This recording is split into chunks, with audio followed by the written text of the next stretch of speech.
The morning my daughter-in-law slid my house keys off their hook and into her purse, she did it in front of me like it was a stray paperclip. "You lose things lately, Mama Lydia," she said, breezy, already halfway to the door. "I'll keep these safe." I'd balanced a school's books for 32 years without misplacing a penny or a key, but I said nothing because my son was tying his daughter's shoes and not looking up. In our small city of Santa Verena, people get loud about football and quiet about family. I poured coffee, checked my bank app, and found a new banner I hadn't seen before. "Welcome, authorized manager." The profile picture wasn't mine. It was Marco's. "You added yourself to my account?" I asked, keeping my voice level. "Just for bill pay," he said, as if the word just were a seatbelt. "You said you hate the online stuff." "I don't hate numbers. I hate being treated like a useful piece of furniture." 2 new withdrawals sat there like bruises. $1, $240 to Sunset Transitions, LLC, and $3,000 labeled Earnest, title hold, both posted overnight. I didn't recognize either. My father died with his mind unraveling, and my secret fear has always been that one day my careful little columns will scatter.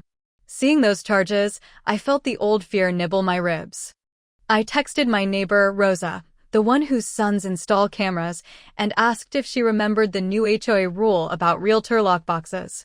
She sent a thumbs up and a photo from the group chat I always mute, a screenshot of my front door with a shiny lockbox. "Pre-MLS exclusive," the caption said. My house, advertised by a cousin of my daughter-in-law I'd met once at a noisy barbecue. I called the number on the Sunset Transitions charge. A woman answered with a smile in her voice. "We help elders declutter for a stress-free move."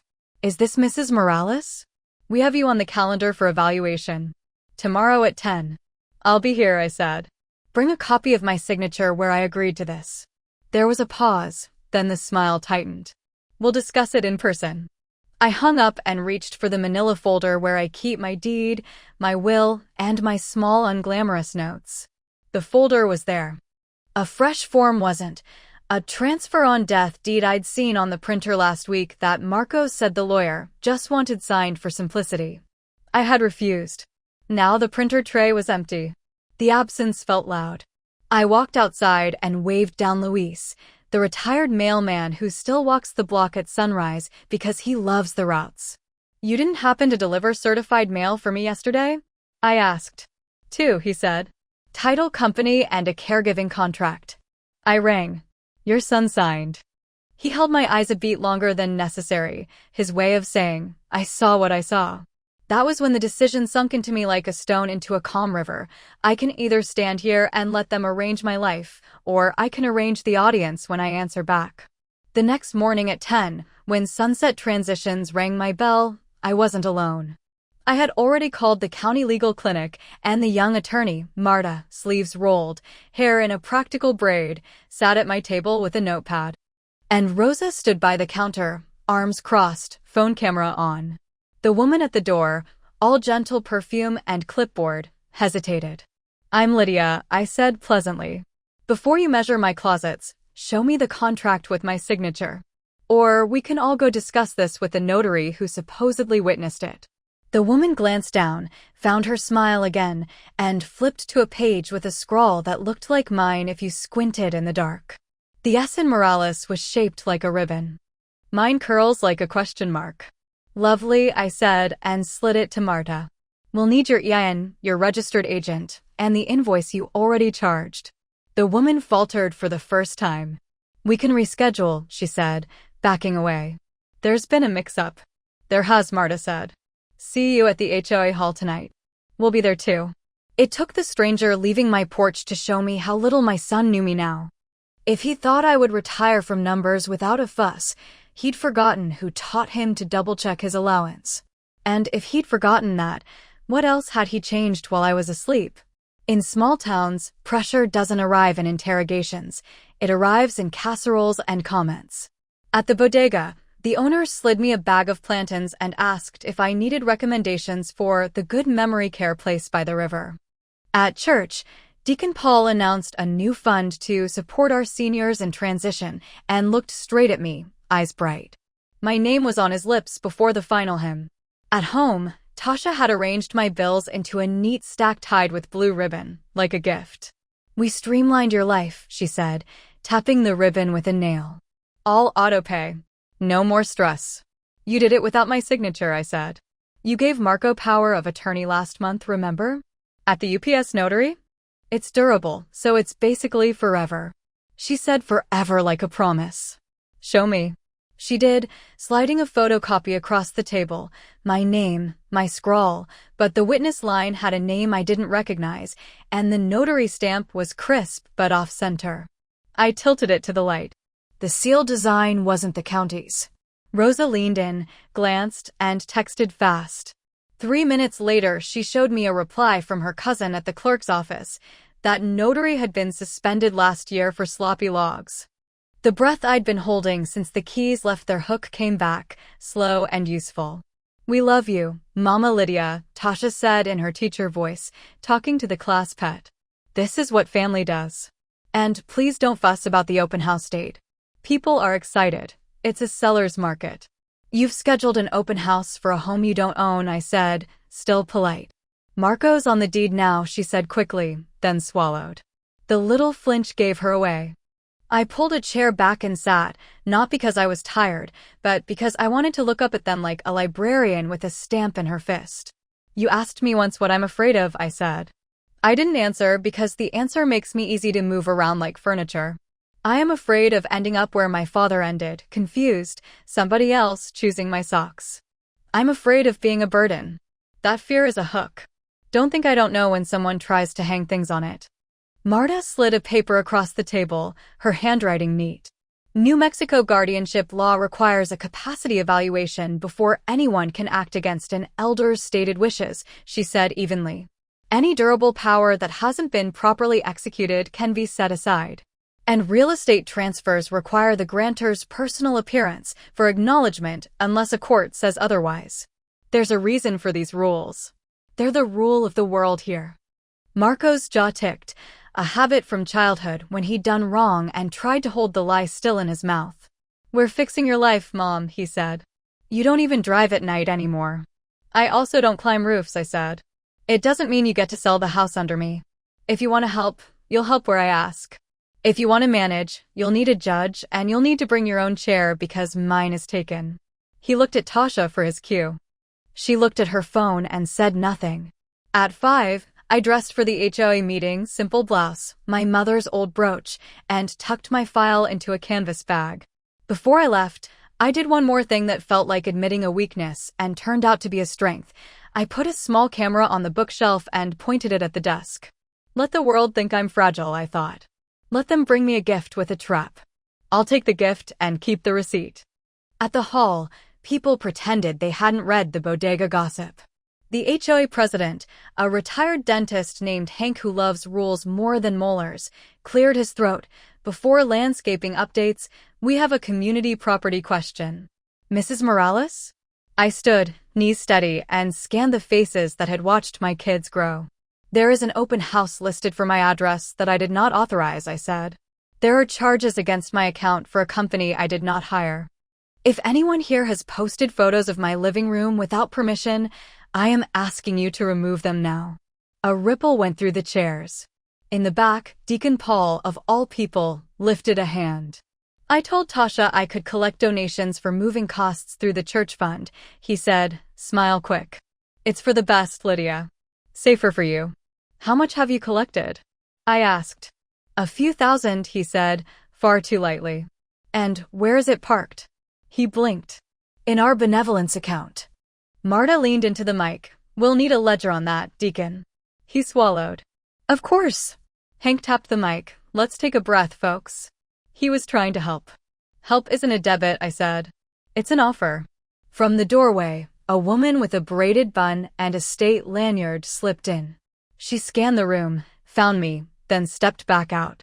I recognized the probate visitor from the clinic brochure, the one who interviews families when there's a guardianship question. So, they had moved fast. "We'll resume in 10, Hank said. Everyone drank water. While people pretended to refill cups, Rosa squeezed my hand. "Check your phone," she whispered. She'd sent a security clip from her Ring camera angled at my door, recorded an hour earlier. The video showed Marco using my keys, walking out with a blue folder under his arm, kissing Tasha, and tucking it into the trunk of her car. The timestamp was clear. I looked up and caught Tasha watching me. She smiled the way people smile before a coin trick. I smiled back the way the teller does when the counterfeit pen leaves a dark mark. "We're not done here," I said to no one and everyone. And then the state visitor returned with a clipboard, calling my name. I didn't ask Marco to join us for the evaluation because I wanted my answers clean of anyone's flinches. The visitor's name was Serena. She was younger than my son, but her eyes were old in the way that says she has sat in too many living rooms and watched too many people tiptoe around power. She asked me to explain my bills, my medicine, the month my gas shot up after the heater check, the time I refused to buy the extended warranty because I know math. I answered as if balancing a ledger, slowly once. "Do you feel safe making your decisions?" she asked finally. "I feel observed," I said. "Not supported." She wrote, nodded, and left with a promise to file within 48 hours. On my porch, Marco sat on the top step, elbows on knees, eyes red. "Why are you making this a war?" he asked when I sat beside him. "I grew up in this house. I know where the floor sags and where Dad hid the spare 20 in the garage. I don't want something to happen and then be the one blamed for not stepping in." "Then step in where I ask," I said, not unkindly. "Come fix the back gate. Drive me to the dentist when she dilates my pupils. Don't take my keys like I'm a coat." He rubbed his face. "We already put a deposit on the apartment near us," he muttered. "Non-refundable." There it was, the real engine. Not my safety, but a sunk cost. At home, I checked the bookshelf camera. The blue folder had been lifted at 2:11 p.m. by a man whose gait I would have known in a crowd, my brother-in-law Raul, Alma's husband, the family helper who could turn a favor into an invoice. He popped in with his spare key, shrugged when the camera's blue dot flashed, and slid the folder into a messenger bag. He'd been the one pressing sunset transitions on me for weeks, always just a suggestion. A fake benefactor, paid by referral. I called Alma. "Ask Raul to bring back my folder," I said, calm. She sputtered. "He was trying to keep it safe for you. He was trying to keep it useful for himself. Tell him to bring it to the church hall tomorrow at 6. "Lydia." "Please, Alma. This isn't a request. Bring him." I texted Deacon Paul too. "Ledger. 6. Bring it," I wrote. He replied with a thumbs up and a prayer hands emoji, which is not a ledger. At dawn, I met Marta at the county recorder's office. We filed a revocation of any power of attorney that claimed to be mine, with a signature curling the M like I always do, witnessed by a proper notary who smiled at my ferocity and slid me a butterscotch. Then we recorded a life estate deed into a simple living trust with Marta as initial trustee and a bank as successor, my right to live in my home until my last day secured by blue ink and stamps. It felt like putting a bolt through the door that only turned from my side. We also drafted a short caregiver agreement shaped by my rules. Any help would be written, capped, and paid only after service with weekly logs. I printed 2 copies and left the second on the desk, right under the bookshelf camera eye. By noon, I had 3 voicemails: Raul, self-righteous; Deacon Paul, wheedling; and a title company representative sounding puzzled, asking to confirm your appearance for deed acknowledgement. Someone had tried again to move my house by paper alone. At 4, Rosa sent another clip, Raul on my porch, looking for the hidden folder that was no longer there. At 6, I walked into the church hall with my canvas bag, Marta at my side, Rosa a step behind like a bodyguard with a perm. The room was full, neighbors, the HOA dentist, even the bodega owner pretending to set out coffee while straining to hear. This wasn't a court, but it was better.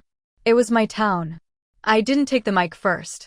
I let Deacon Paul go, because men like him prefer to ride their own introduction. He lifted the ledger proudly, talked about service, community, transitions. Then he set the book down and smiled at me like a patient teacher. "Lydia, come bless us with a word." "One word?" I said, stepping up. "Receipts." A smatter of laughter, not unkind. I turned to the ledger, flipped pages, counting inward. The fund shows $3,860 in donations, I said, voice steady. And a $1,200 disbursement labeled moving deposit. Where did that go? To the new apartment for your comfort, Deacon Paul said, palms up. Whose name is on the lease? His eyes flicked quick. Marco's. Thank you, I said. We'll return those funds to the donors. I did not authorize that disbursement. Anyone who wants a refund, speak to Marta after. Those who wanted to stay in the benevolence fund will note that too. Transparency is not an attack. It's a light. I turned to Raoul. My folder, please. He stood, lifted his chin, and walked it up with a showman's swagger. I was protecting you, he said loudly. Too many eyes on your business. You were protecting your referral fee, I said, flipping open the front pocket to the Sunset Transitions flyer with his name in the affiliate line. 15% on any invoice you send my way. That's $186 on the charge that already hit. You didn't tell me because you don't say the quiet part when you want to keep eating on it. Raoul's face glowed the color of a stoplight. Alma stared at her lap. In the second row, Marco's knee bounced. Tasha's hand squeezed it to still. One more thing, I said, letting the room settle. Someone attempted to file a deed transfer without me twice. Title company, are you here? A woman in a navy blazer stood reluctantly. We received emails with an attached power of attorney and instructions, she said. We called to confirm and spoke to a woman claiming to be you. The voice sounded younger. We flagged it and requested in-person acknowledgement. No one appeared. Thank you for asking for a face, I said. Here's mine. I turned to Serena, the probate visitor who had taken a seat near the back. Do you have my evaluation? She rose, unfolded a paper, and read without drama. Mrs. Morales demonstrates clear understanding of her finances, property, and medical care. No guardianship is recommended. Any alleged durable power presented is suspect due to notary irregularities and should be disregarded unless proven valid in court. The quiet that followed wasn't silence. It was a room exhaling. I looked at my son. Marco, I am not moving. I recorded a life estate deed this morning into a trust. Any attempt to sell or borrow on this house without my consent is void. If you try, I will not be heartbroken. I will be your opponent. Choose. He swallowed. I didn't know you could. He stopped, glanced at Tasha, and finished with something startlingly honest. I didn't want to keep paying for daycare, okay? If you were closer, we could save. The apartment deposit felt like a plan. There it was, small and human and exactly the size of the hole they had tried to fill with my house. People in the room shifted from outrage to something more useful, judgment with context. Tasha stood then, chin high. We were trying to do what made sense. If your mind goes like your father's, it's too late to fix anything. I read that. We were early. That's all. Early is not the same as entitled, I said. You start with a conversation, not a lockbox. You start with a caregiver agreement we signed together, not a debit I discover like a bruise. I nodded to Rosa. She tapped her phone and, on the hall's small projector, up came the living room camera clip. Raoul's entrance, the folder lifted, the bag. The timestamp matched the withdrawal time. A quiet hiss went through the chairs. That's illegal, Raoul blurted. So is what you did, Marta said mildly. But I'm a great believer in deals. You will refund your affiliate fee within 5 days. Give me a list of any elders you've assisted in the last year, and you will not step on my client's porch again without an invitation. Or we take the camera, the ledger, and this room's memory to the DA. Choose. Raoul's mouth twisted. Fine. And Deacon, Marta added, you'll return what's refundable and stop using personal stories on the mic unless the person consents. Your good heart doesn't need a spotlight. The hall was so quiet I could hear the water heater click. I faced my son one last time. Marco, bring my keys. He stood, pulled them out of his pocket, and walked them up. His hand shook. I'm sorry, he said, not loud, not performative. He looked at me like a boy who had broken something he loved and was waiting to see if the adult would yell. I didn't. I slipped the keys into my bag and squeezed his wrist once. No forgiveness speech. Just a ledger entry, returned. In the doorway, the bodega owner started clapping. It wasn't for drama. It was for the relief of a math problem balanced in public. The sound grew steady, a decent noise that said, "We saw this. We will remember who tried to help and who tried to help themselves." I took a breath I hadn't taken in a month. And then a small hand slid into mine. My granddaughter had wriggled to the aisle, eyes wide. "Grandma, can we get ice cream after the meeting?" she whispered. "Yes," I said. "And sprinkles." The room laughed, the way people do when the air shifts and they can breathe again. And in the back row, Serena gave me the smallest of nods, the kind that says, "You did your part, I'll file mine." Consequences arrived like the mail, predictable, stamped, not dramatic. The title company sent a letter confirming they'd closed their file and flagged any future attempts involving my parcel for supervisor review. The bank restored my solo online access, issued alerts on new payees, and put a note on my profile requiring my voice print for any phone transactions. Deacon Paul held a Sunday announcement that the transition fund had been paused and donors could claim refunds. Some did, some didn't, but all of them knew a line had been drawn in daylight. Raul returned his fee with a sour face and, to my surprise, a folded apology to Alma he thought I wouldn't see. People who live by side deals don't like being photographed by rules. Marco began to come by on Thursdays to fix small things, gate hinge, leaky faucet, without asking where my checkbook lived. Tasha arrived with the kids and, after an awkward week of silence, asked, "If we write the caregiver agreement the way you like, would you let us earn some hours?" "Yes," I said, because revenge without repair is just a costume. But there are caps, logs, and a handshake means nothing until the ink dries. We set hours for real tasks, not vague help, and I initialed each week like the accountant I am. When they missed 2 afternoons, the unpaid boxes sat in ink, not anger. It taught better than any scold. I started volunteering at the library on Tuesdays to teach a workshop I called Paper Armor. We covered powers of attorney, life estates, payee alerts, and the art of saying, "We'll sign that at the notary, Tuesday at 2. Rosa brought coffee and stories from the HOA trenches. Serena emailed me a copy of her evaluation for my file. I tucked it behind the deed like a small shield. I didn't put the camera away. I left it quiet in its corner, not because I planned to trap anyone, but because it made me tidy. Some tools are like that. So is fear when you aim it instead of letting it aim you. On a warm evening, I sat on the porch with a bowl of mango and listened to the neighborhood dogs argue with the moon. Marco came by alone, no agenda in his hands. He looked older than he did before the church hall, less defended, more honest. "You scared me," he said, not accusing, just true. "I scared me too," I said, and patted the step beside me. "That's not always a reason to stop." He sat. We watched a moth head but the porch light and then figure itself out. We didn't talk about forgiveness or fate.